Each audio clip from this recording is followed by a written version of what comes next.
Nossos 3 canais são responsáveis por ajudar mais de 300 crianças com fome e sem abrigo na África. São mais de 8 países impactados. Não pedimos dinheiro, só pedimos que você curta, se inscreva, assista o vídeo até o final e compartilhe, pois estará nos ajudando em nosso projeto. Que Deus seja presente em sua vida. Meu nome é Antônia, tenho 68 anos, e hoje vou contar uma história que mudou completamente a minha vida. Uma história de abandono, traição familiar e um milagre que poucos acreditariam se eu não tivesse vivido na própria pele. Por 3 dias consecutivos, fiquei trancada dentro da minha própria casa, sem uma migalha de comida, sem R$1 no bolso, abandonada pelo meu próprio filho. Mas o que aconteceu no 4º dia foi algo que desafiou todas as leis da lógica e me fez acreditar que Nossa Senhora nunca abandona seus filhos. Se você acredita em milagres, ou se está passando por momentos difíceis e precisa de esperança, fique até o final desta história, porque o que vou contar vai tocar o seu coração de uma forma que você nunca imaginou. Minha história começa há 2 anos, quando eu ainda morava sozinha na minha casinha simples, no bairro da Vila Santos, aqui em São Paulo. Era uma vida humilde, mas digna. Recebia minha aposentadoria de 2 salários mínimos, fruto de 40 anos trabalhando como auxiliar de limpeza em escolas públicas. Não era muito, mas era o suficiente para viver com dignidade. Eu tinha 3 filhos, Maria José, que mora no interior com a família dela, João Pedro, que seguiu a vida dele em outro estado, e Carlos Eduardo, o caçula, que sempre foi o mais próximo de mim. Carlos tinha 35 anos, estava desempregado há mais de 1 ano, e vivia dizendo que estava procurando trabalho, mas nunca conseguia nada. Durante meses, eu ajudei meu filho como pude. Pagava suas contas de celular, comprava remédios quando ele dizia que estava doente, e sempre sobrava um prato de comida na minha mesa para ele. Era meu filho, né? Uma mãe nunca abandona um filho. Mas as coisas começaram a ficar estranhas quando Carlos começou a aparecer em casa acompanhado de amigos que eu nunca havia visto. Homens com cara de poucos amigos, que falavam baixo entre si e sempre pareciam estar tramando alguma coisa. Quando eu perguntava quem eram, Carlos respondia de forma evasiva: "São os amigos, mãe. Pessoal que pode me arrumar um trabalho." Eu acreditava nele porque queria acreditar. Porque quando uma mãe ama um filho, ela sempre quer ver o melhor nele, mesmo quando todos os sinais apontam o contrário. A situação começou a se deteriorar no início deste ano. Carlos passou a frequentar minha casa diariamente, mas não mais como um filho carinhoso que vinha visitar a mãe. Ele chegava com pressa, mexia nas minhas coisas, e sempre perguntava sobre minha aposentadoria. "Mãe, a senhora não quer que eu ajude a cuidar do seu dinheiro? Eu posso fazer uns investimentos, multiplicar essa grana", ele dizia, com um sorriso que já não chegava aos olhos. Eu sempre recusava, porque embora eu não tivesse muito estudo, não era boba. Sabia que meu dinheiro era sagrado, era meu sustento, minha segurança.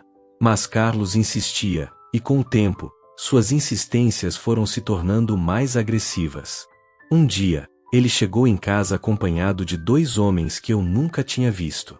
Eram altos, usavam roupas caras, mas tinham um olhar que me dava arrepios. Carlos me apresentou como sócios dele em um novo negócio. "Mãe, esses são os caras que vão me ajudar a montar uma empresa. Mas preciso de um capital inicial. A senhora poderia emprestar uns R$5.000? É só por uns meses, depois eu pago tudo com juros." R$5.000 era quase toda a minha reserva de emergência, dinheiro que eu juntava há anos, guardando centavo por centavo. Disse que não podia, que precisava daquele dinheiro para emergências médicas e outras necessidades. A reação de Carlos me assustou.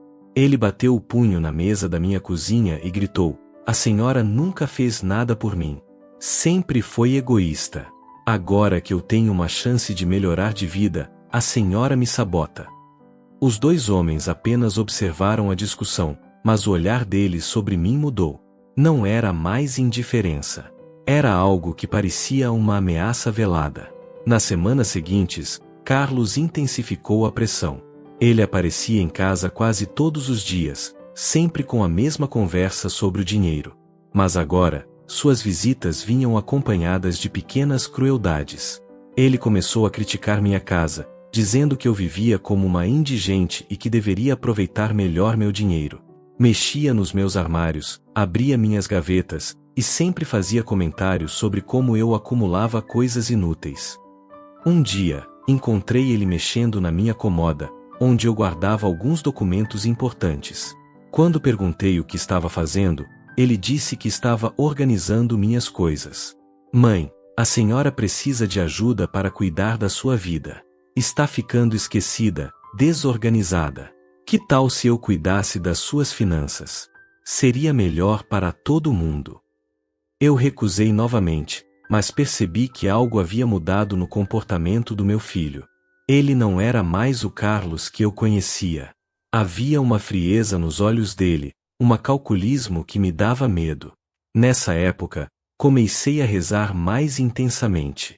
Todas as noites, eu me ajoelhava diante da imagem de Nossa Senhora Aparecida que ficava na minha sala e pedia proteção. Pedia sabedoria para lidar com meu filho, e força para resistir às pressões que estava sofrendo. Nossa Senhora, eu dizia, proteja meu filho dos maus caminhos, e me dê força para fazer o que for certo.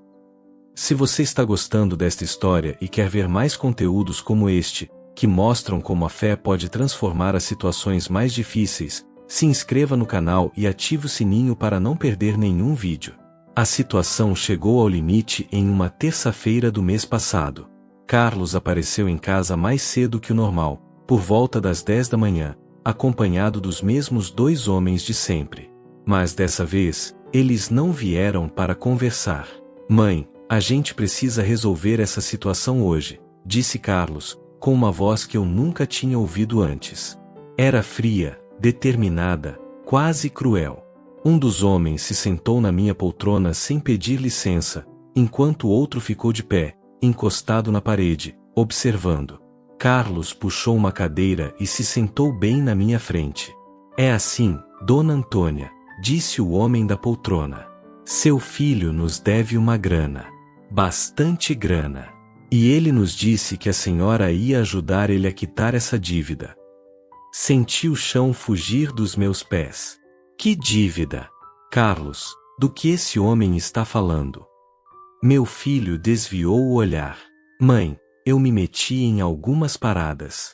Precisei de dinheiro emprestado para uns negócios, e agora preciso pagar. Quanto?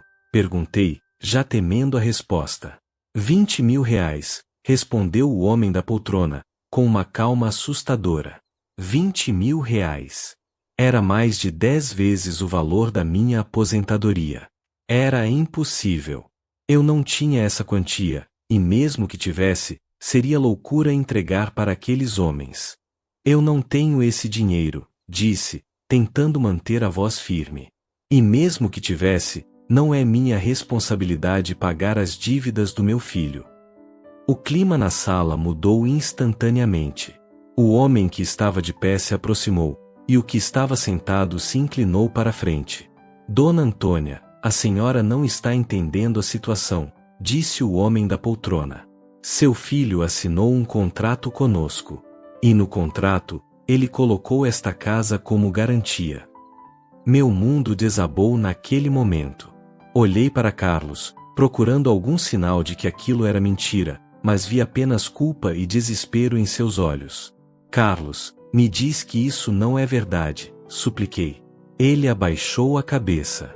Mãe, eu não tinha escolha. Eles disseram que era só uma formalidade, que eu ia conseguir pagar antes do prazo. Comecei a tremer. Minha casa, o único bem que eu tinha no mundo, estava sendo usada como garantia de uma dívida que eu nem sabia que existia. O homem da poltrona tirou alguns papéis do bolso e os colocou sobre a mesa de centro da minha sala. Olha só, Dona Antônia. Aqui está tudo certinho.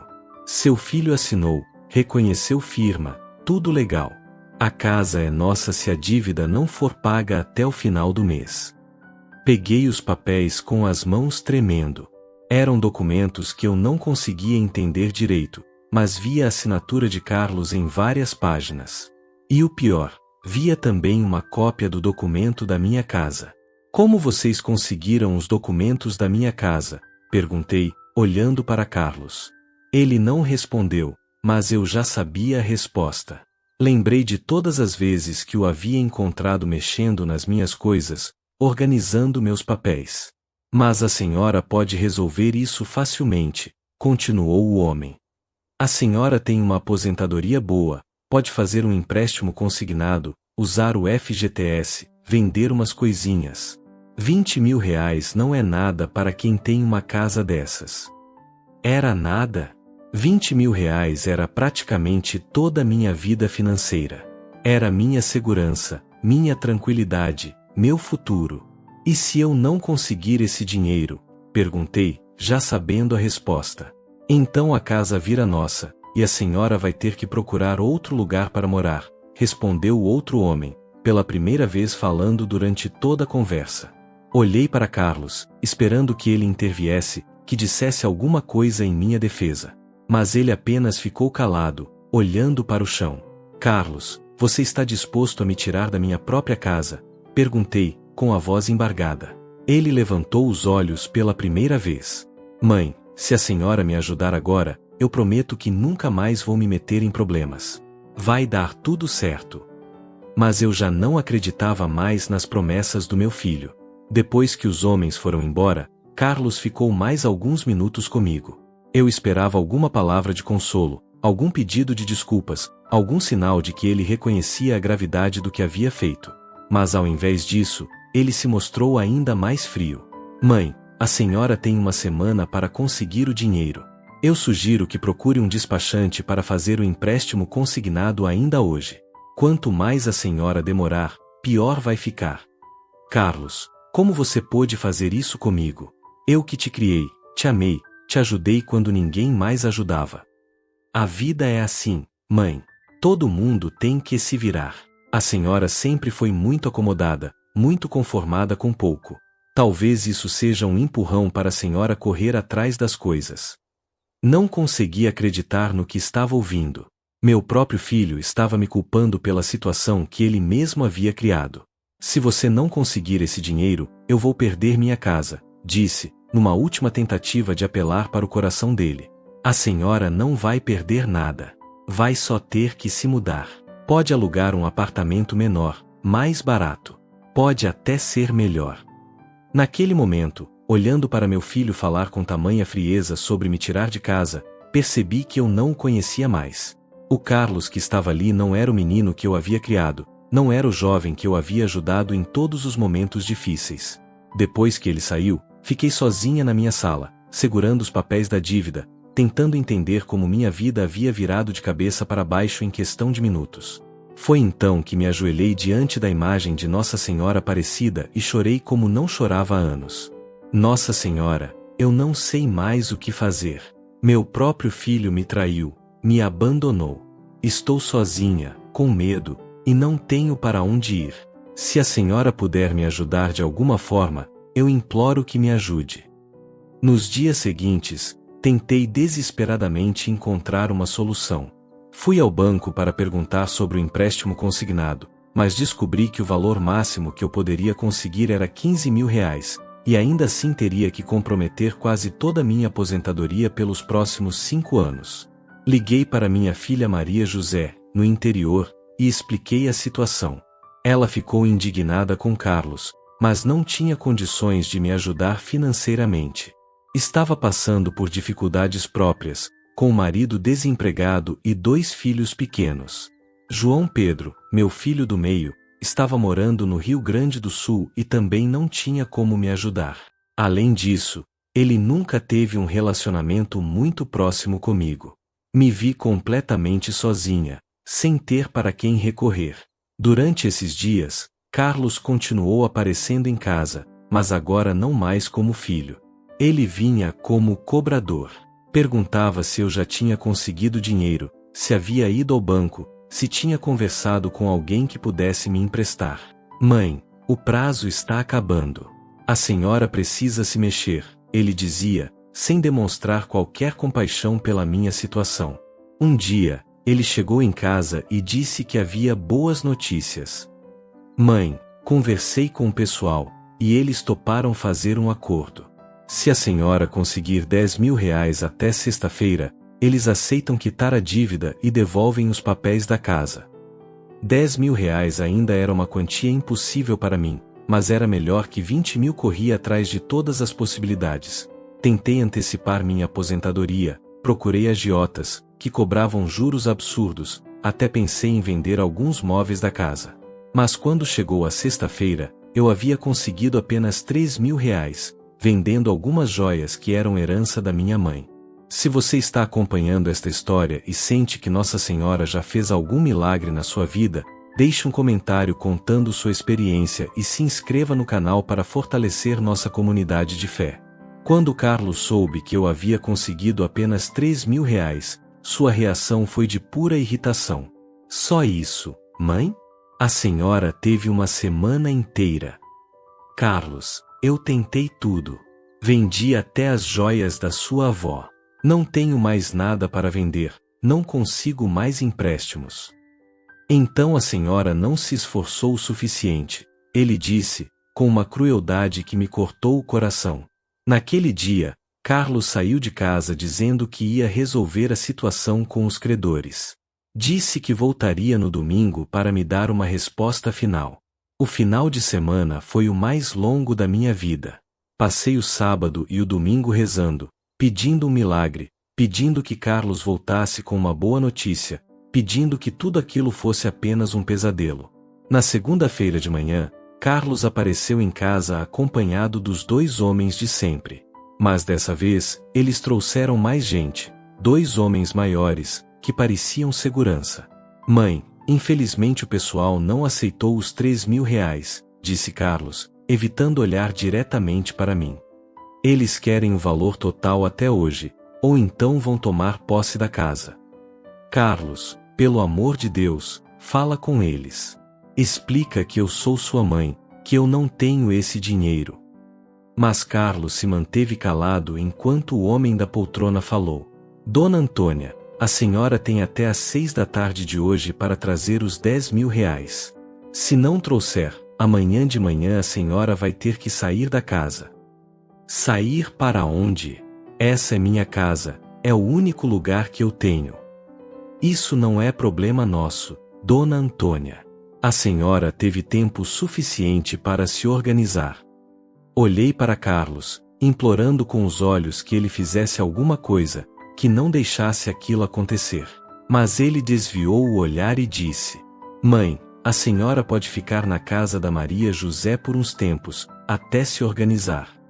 Maria José morava a 400 quilômetros de distância, numa cidade pequena do interior. Eu não conhecia ninguém lá além dela, não tinha médico, não tinha farmácia de confiança, não tinha vida lá.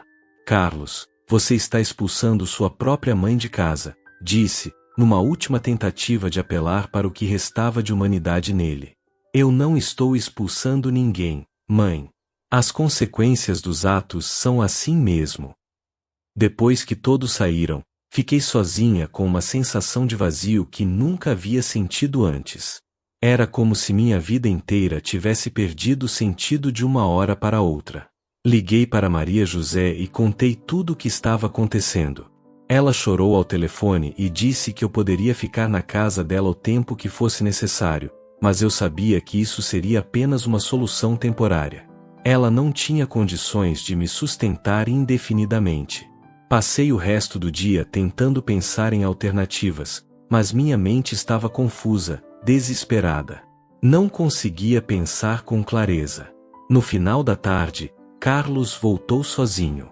Pensei que talvez ele tivesse vindo se desculpar, dizer que havia encontrado uma solução. Mas ele veio com uma proposta ainda mais cruel. Mãe, conversei com o pessoal, e eles fizeram uma última oferta. Se a senhora assinar a transferência da casa hoje mesmo, eles deixam a senhora ficar morando aqui por mais 3 meses, pagando um aluguel simbólico. Aluguel? Na minha própria casa. Tecnicamente, não seria mais sua casa, mãe. Mas seria um tempo para a senhora se organizar, procurar um lugar para morar. Era inacreditável. Meu filho estava propondo que eu assinasse minha casa para criminosos e ainda pagasse aluguel para morar nela. Eu não vou assinar nada, disse, com mais firmeza do que sentia. Carlos suspirou, como se estivesse lidando com uma criança teimosa. Então amanhã de manhã a senhora vai ter que sair. Eu não posso fazer mais nada. Ele foi embora, e eu fiquei sozinha novamente. Mas dessa vez, senti que estava realmente só no mundo.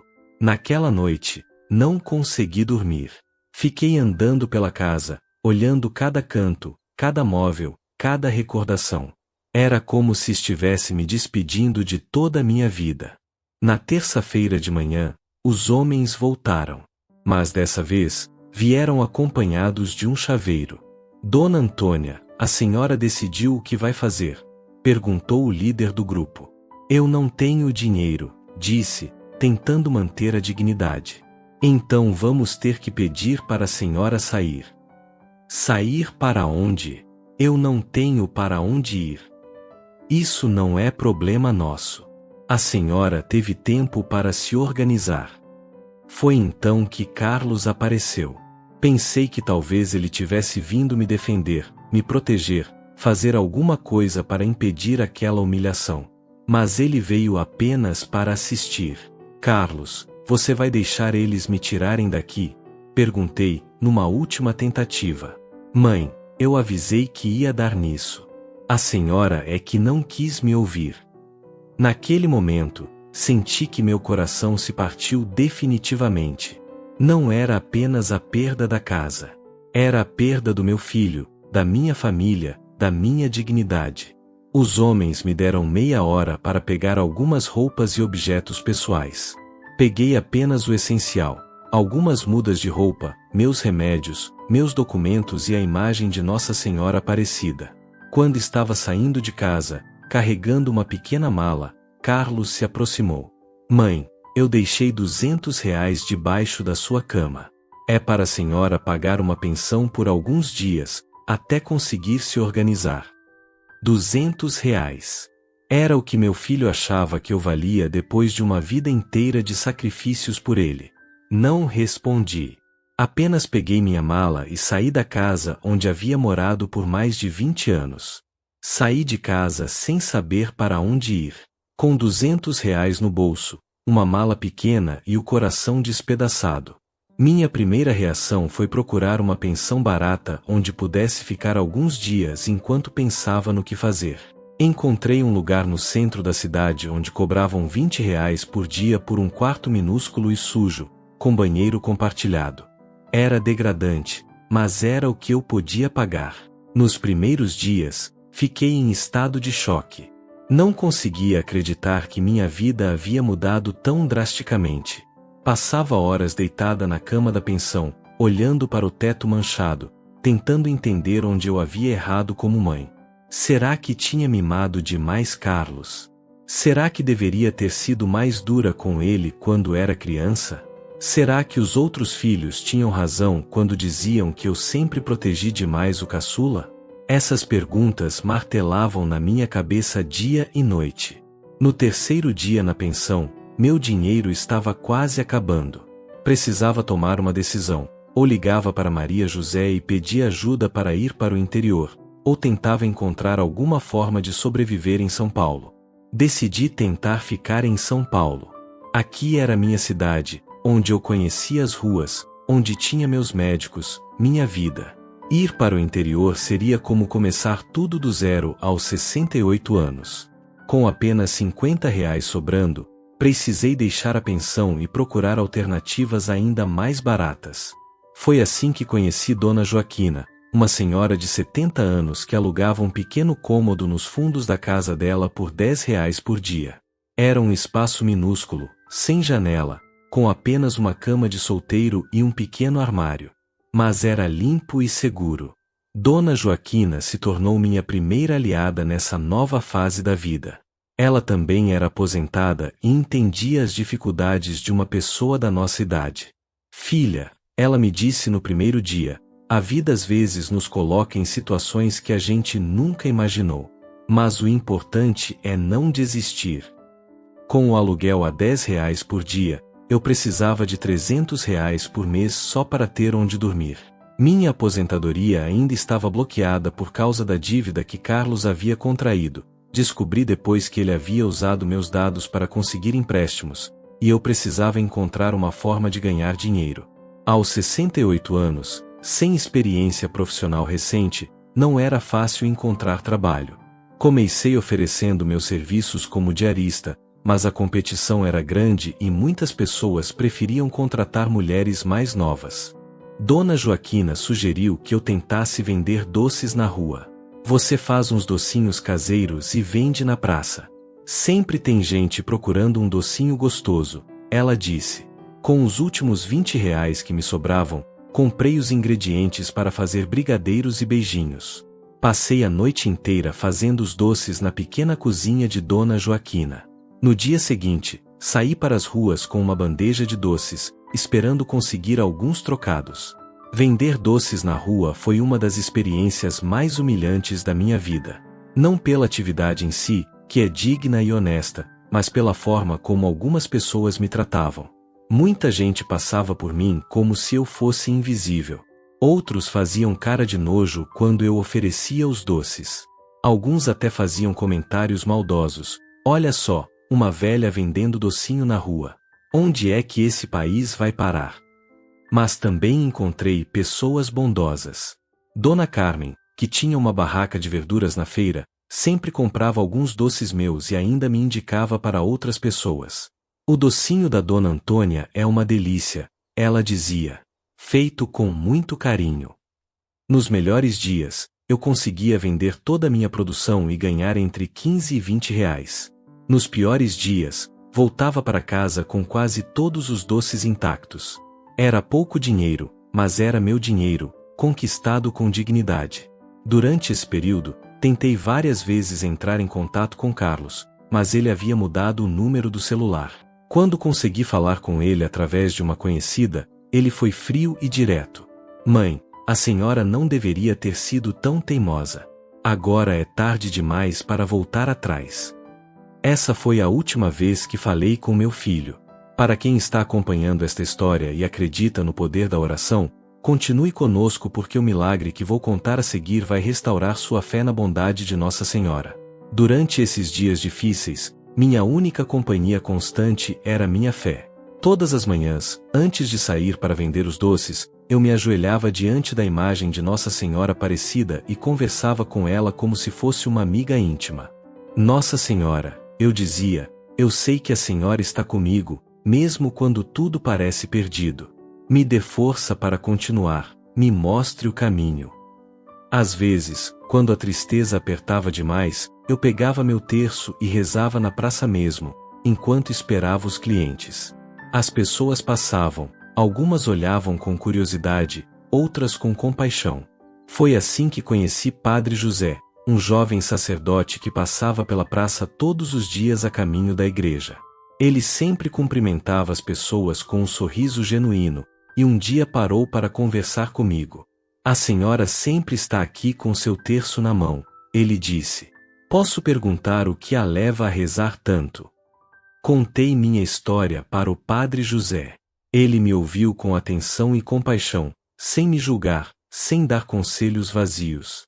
Dona Antônia, ele disse no final, a senhora está vivendo uma provação muito grande. Mas eu tenho certeza de que Nossa Senhora tem um plano para a senhora.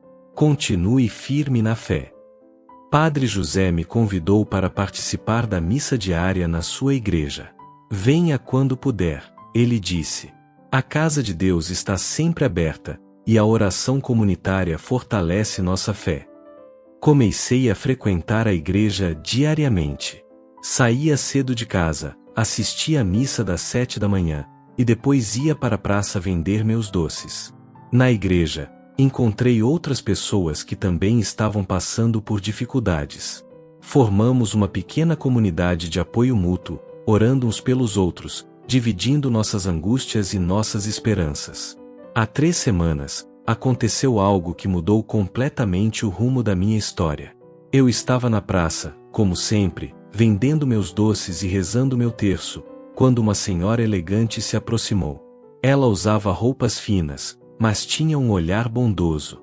Que doces lindos, ela disse, observando minha bandeja. A senhora fez todos sozinha? Fiz sim, dona. São feitos com muito carinho, respondi, como sempre fazia.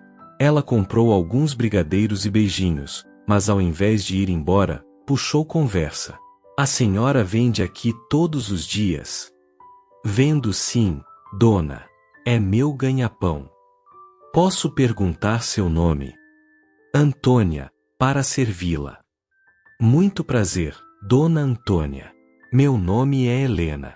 Eu trabalho numa empresa de eventos e estou sempre precisando de doces caseiros para as festas que organizamos.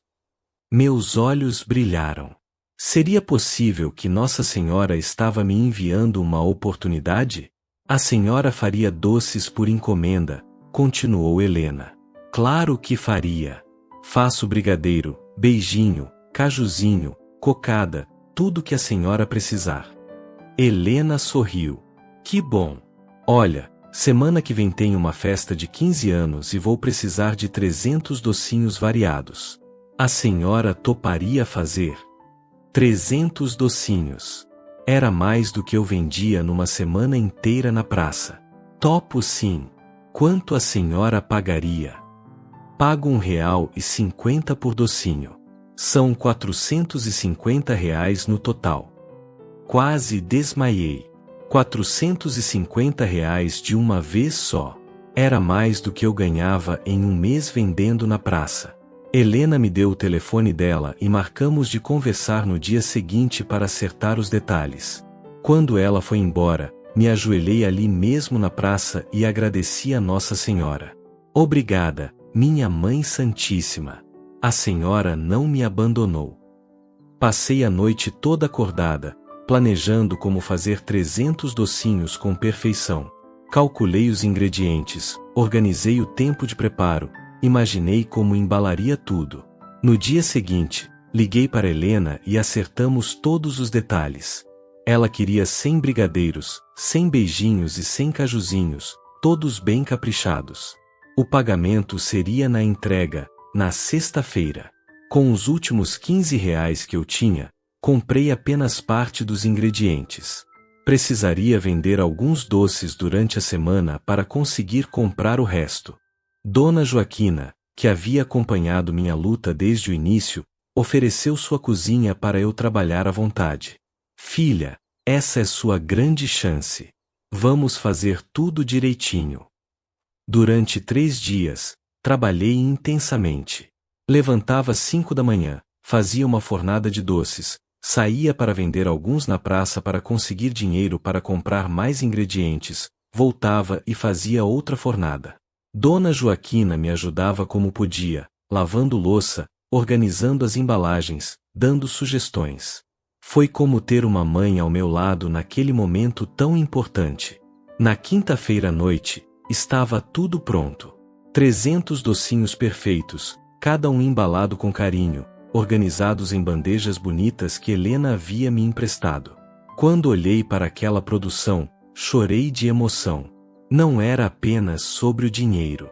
Era sobre dignidade, sobre recomeçar, sobre não desistir. A entrega foi um sucesso absoluto. Helena ficou encantada com a qualidade dos doces e me pagou os R$450 na hora. Dona Antônia, a senhora superou minhas expectativas. Os doces estão lindos e deliciosos. Tenho certeza de que vou precisar dos seus serviços novamente. Quando saí da casa onde foi a festa, com o dinheiro no bolso, tive que parar numa esquina para chorar de alívio e gratidão. Era o primeiro dinheiro decente que eu ganhava desde que havia perdido minha casa.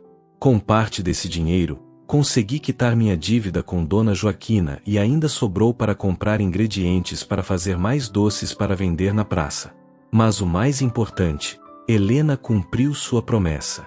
Na semana seguinte, ela me ligou com outra encomenda. E depois outra.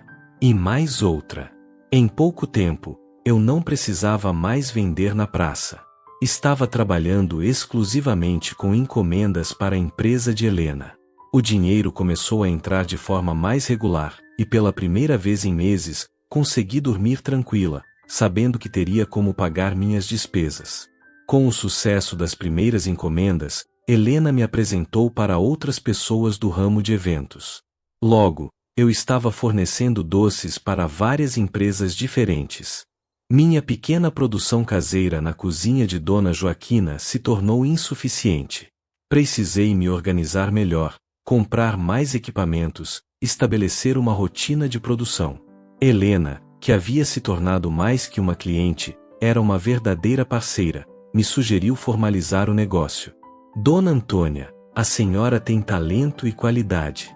Por que não abre um CNPJ e transforma isso num negócio de verdade? A ideia me assustava. Aos 68 anos, nunca havia tido um negócio próprio. Sempre fui funcionária, sempre trabalhei para outros. Mas Helena me incentivou. Eu te ajudo com toda a parte burocrática. A senhora só precisa continuar fazendo esses doces maravilhosos. Foi assim que, 3 meses depois de ter perdido tudo, eu me tornei uma pequena empresária. Abrimos o CNPJ, organizamos um sistema de pedidos, estabelecemos preços justos. Helena cuidava da parte administrativa e comercial, e eu cuidava da produção. Era inacreditável.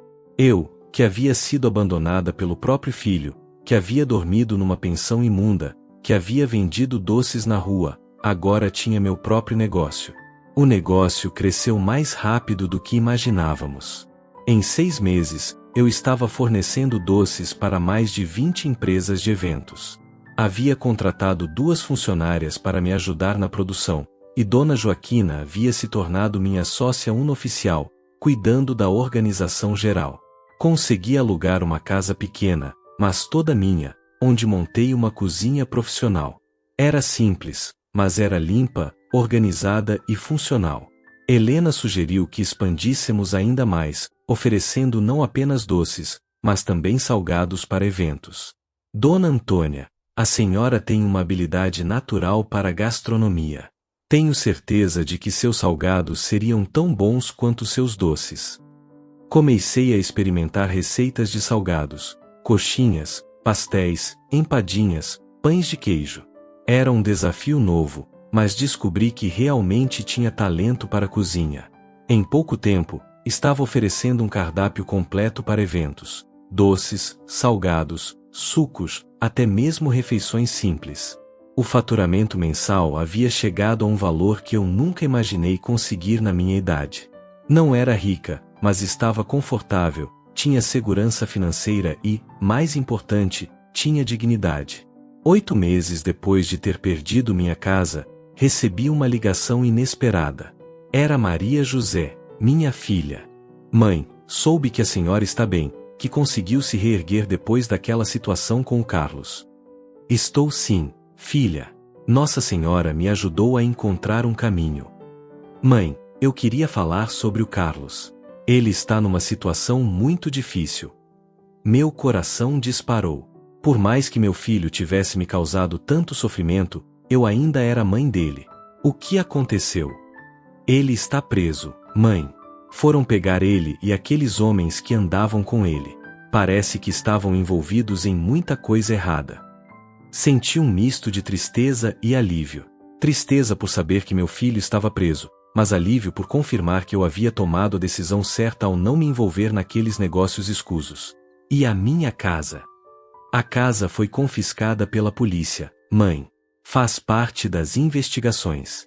Mas a advogada disse que depois que o processo terminar, a senhora pode conseguir de volta. Minha casa. A casa onde eu havia vivido por mais de 20 anos, onde eu havia criado meus filhos, onde estavam todas as minhas memórias. Carlos mandou dizer alguma coisa para mim. Maria José ficou em silêncio por alguns segundos. Ele mandou dizer que está arrependido, mãe, que sabe que errou muito com a senhora. Depois da ligação de Maria José, passei dias pensando sobre Carlos, sobre perdão, sobre família. Conversei com o Padre José sobre a situação. Padre, eu sei que devo perdoar meu filho, mas é tão difícil esquecer o que ele me fez. Dona Antônia, disse o padre, perdoar não significa esquecer ou aceitar o que a pessoa fez. Perdoar significa libertar seu próprio coração do peso do rancor. A senhora perdoa para sua própria paz, não para beneficiar quem a magoou. Suas palavras fizeram sentido. Eu estava carregando uma mágoa que só me fazia mal. Decidi visitar Carlos na prisão. Foi um encontro difícil e emocionante. Quando o vi no uniforme da prisão, magro, com olheiras, senti pena dele. Mãe, ele disse assim que me viu, eu não esperava que a senhora viesse. Vim porque sou sua mãe, Carlos. Não importa o que você fez, isso não muda. Ele chorou. Pela primeira vez em anos, vi meu filho chorar de verdade, com arrependimento genuíno. Mãe, eu estraguei tudo. Perdi a senhora, perdi minha liberdade, perdi minha dignidade. E o pior, quase destruí a vida da pessoa que mais me amou neste mundo. Carlos, o que você fez comigo foi terrível. Me causou um sofrimento que eu nunca imaginei que um filho pudesse causar numa mãe. Mas eu te perdoo. Por quê, mãe? Depois de tudo o que eu fiz. Porque eu aprendi que o perdão não é sobre você merecer ou não. É sobre eu não querer carregar mais esse peso no coração. A partir daquela visita, estabeleci um contato regular com Carlos. Não era como antes, a confiança havia sido quebrada e levaria muito tempo para ser reconstruída, mas era um recomeço. Ele estava participando de programas de recuperação na prisão, estudando, se preparando para quando saísse. A previsão era que ficasse preso por mais 2 anos. Mãe, ele me disse numa das visitas, quando eu sair daqui, quero trabalhar de verdade. Quero mostrar para a senhora que mudei. Carlos, quando você sair, se você realmente tiver mudado, sempre haverá um lugar para você na minha vida. Mas será um lugar diferente do que era antes. Maria José também começou a me visitar mais frequentemente. Ela estava orgulhosa de ver como eu havia me reconstruído. Mãe, a senhora é um exemplo para todos nós. Perdeu tudo e conseguiu se reerguer sozinha. Não foi sozinha, filha. Nossa Senhora me guiou o tempo todo.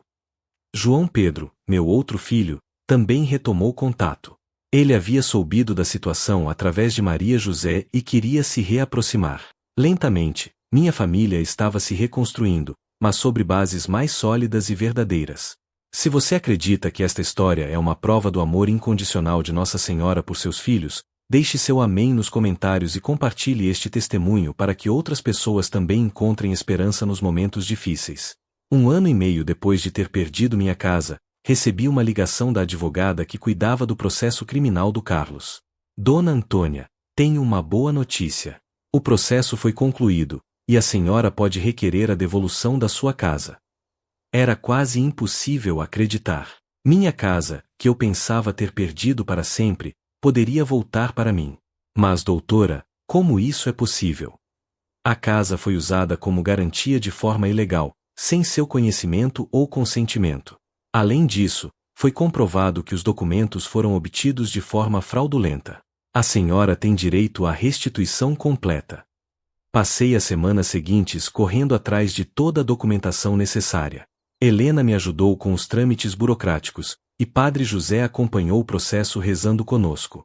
Quando finalmente recebi as chaves da minha casa de volta, chorei por horas. Estava tudo muito danificado. Os criminosos haviam usado a casa como depósito e ponto de encontro. As paredes estavam sujas, alguns móveis haviam sido quebrados, havia um cheiro ruim impregnado em tudo. Mas era minha casa. Era o lugar onde eu pertencia. Com o dinheiro que estava ganhando com meu negócio de doces, consegui reformar a casa completamente. Helena sugeriu que eu transformasse parte da casa numa cozinha profissional maior, para expandir ainda mais o negócio. Dona Antônia, a senhora poderia ter aqui uma pequena fábrica de doces. Imagina quantos eventos conseguiríamos atender. A ideia era tentadora, mas eu queria que minha casa continuasse sendo minha casa, não apenas um local de trabalho. Decidimos por um meio termo. Reformei a área de serviço transformando-a numa cozinha semi-profissional, que me permitia produzir mais, mas mantive o resto da casa como moradia. A reforma durou 3 meses. Quando ficou pronta, organizei uma pequena festa de inauguração. Convidei Helena, Dona Joaquina, Padre José, minhas funcionárias, e algumas pessoas que haviam me ajudado durante os momentos difíceis. Foi uma festa simples, mas cheia de significado. Estava comemorando não apenas a volta à minha casa, mas toda a jornada de reconstrução que havia vivido. 2 anos depois de ter começado meu pequeno negócio, recebi uma proposta inesperada. Uma grande rede de supermercados havia conhecido meu trabalho através de Helena e queria que eu fornecesse doces para suas lojas. Dona Antônia, disse o gerente comercial, seus doces têm uma qualidade caseira que nossos clientes adoram. Gostaríamos de fazer uma parceria. Era uma oportunidade gigantesca, mas também um desafio enorme. Fornecer para uma rede de supermercados significaria produzir em escala muito maior. Conversei com Helena sobre a proposta. É uma grande oportunidade, mas também um grande risco. Você se sente preparada? Helena, há 3 anos eu estava vendendo docinho na praça. Se Nossa Senhora me trouxe até aqui, é porque tem um propósito. Aceitamos a proposta, mas com cuidado. Começamos fornecendo para apenas 3 lojas, para testar nossa capacidade de produção e a aceitação do mercado. O sucesso foi imediato. Em 6 meses, estávamos fornecendo para 15 lojas da rede. Precisei contratar mais funcionárias, comprar equipamentos maiores, me profissionalizar ainda mais. Mas tudo aconteceu de forma gradual e sustentável. No 3º aniversário da minha nova vida, recebi uma visita que me emocionou profundamente. Carlos havia sido solto há 6 meses e estava trabalhando como auxiliar numa padaria. Ele havia mudado muito, estava mais magro, mais sério, mas com um olhar mais limpo. Mãe, ele disse quando chegou à minha casa, vim pedir sua bênção para um novo projeto. Que projeto, filho? Quero abrir uma pequena padaria no bairro onde estou morando. Aprendi muito sobre panificação na prisão, e acho que posso dar certo. E o que isso tem a ver comigo? Quero fazer tudo direito desta vez, mãe. Quero que a senhora seja minha sócia. Não sócia no dinheiro, porque sei que não mereço sua confiança financeira ainda. Mas sócia na orientação, no conselho, na experiência. Fiquei surpresa com a proposta. Carlos estava realmente diferente, mais humilde, mais realista. Filho, se você realmente mudou, se está disposto a trabalhar honestamente, eu posso te ajudar com conselhos. Mas não vou colocar dinheiro no seu negócio. Pelo menos não ainda. Eu entendo, mãe. Só quero sua bênção e seus conselhos. O resto eu conquisto com meu próprio esforço. Nos meses seguintes, acompanhei Carlos na montagem de sua pequena padaria. Ele realmente havia mudado. Trabalhava duro, acordava às 4 da manhã, tratava os fornecedores com respeito, pagava suas contas em dia. A padaria era bem menor que meu negócio, mas ele estava orgulhoso do que estava construindo com as próprias mãos. Mãe, ele me disse um dia, eu entendo agora o valor do trabalho honesto. Na prisão, aprendi que dinheiro fácil não existe. Tudo tem um preço. E qual foi o preço que você pagou, Carlos? Perdi minha liberdade, minha dignidade, e quase perdi o amor da minha mãe. Foi o preço mais alto que alguém pode pagar. Naquele dia, senti que meu filho havia realmente voltado. Não o Carlos irresponsável de antes, mas um homem maduro que havia aprendido com seus erros. 6 meses depois, quando vi que ele estava realmente mantendo compromisso com a mudança, decidi ajudá-lo financeiramente para expandir a padaria. Carlos, quero fazer um investimento no seu negócio, mas com condições muito claras. Quais condições, mãe? Primeiro, você continua sendo responsável por tudo. Eu sou apenas investidora, não sócia operacional. Segundo, qualquer decisão importante precisa da minha aprovação. Terceiro, se você voltar aos caminhos errados, eu retiro meu dinheiro imediatamente. Ele aceitou todas as condições sem hesitar. No Natal daquele ano, organizei uma ceia na minha casa. Era a primeira vez em mais de 4 anos que toda a família estava reunida. Estavam presentes Maria José com o marido e os filhos, João Pedro que veio especialmente do sul, e Carlos. Durante a ceia, Carlos pediu para falar. Eu queria pedir desculpas para todos vocês, mas especialmente para minha mãe, pelo que eu fiz. Eu destruí nossa família, causei sofrimento desnecessário, e quase perdi as pessoas mais importantes da minha vida. Todos ficaram em silêncio, escutando. Mas eu também quero agradecer, principalmente a minha mãe, por não ter desistido de mim. Mesmo quando eu não merecia, ela continuou me amando. E mais, ela me mostrou o que é recomeçar, o que é ter dignidade, o que é confiar em Deus. Maria José chorou. João Pedro se emocionou. E eu senti que minha família estava finalmente curada. Carlos, eu disse, uma mãe nunca desiste de um filho. Mesmo quando o filho desiste de si mesmo. Hoje, 5 anos depois de ter perdido tudo, posso dizer que vivi um verdadeiro milagre. Meu negócio de doces cresceu tanto que hoje sou fornecedora de 3 redes de supermercados e mais de 50 empresas de eventos. Tenho 12 funcionárias e um faturamento mensal que eu nunca imaginei ser possível na minha idade. Carlos conseguiu expandir sua padaria e hoje tem 3 unidades no seu bairro. Ele se casou novamente e me deu 2 netos lindos. Mantemos um relacionamento respeitoso e carinhoso, mas baseado na verdade e na transparência. Maria José se mudou para São Paulo e hoje trabalha comigo na administração do negócio. João Pedro também voltou e abriu uma filial da minha empresa na sua cidade. Mas o maior milagre não foi o sucesso financeiro ou a reconciliação familiar. O maior milagre foi descobrir que, aos 68 anos, eu ainda era capaz de recomeçar, de aprender, de crescer. Helena continua sendo minha parceira de negócios e se tornou uma das minhas melhores amigas. Dona Joaquina, que me acolheu nos momentos mais difíceis, hoje mora numa casinha que comprei para ela ao lado da minha. Padre José continua celebrando as missas que frequento diariamente, e sempre me lembra que minha história é um testemunho do amor de Deus.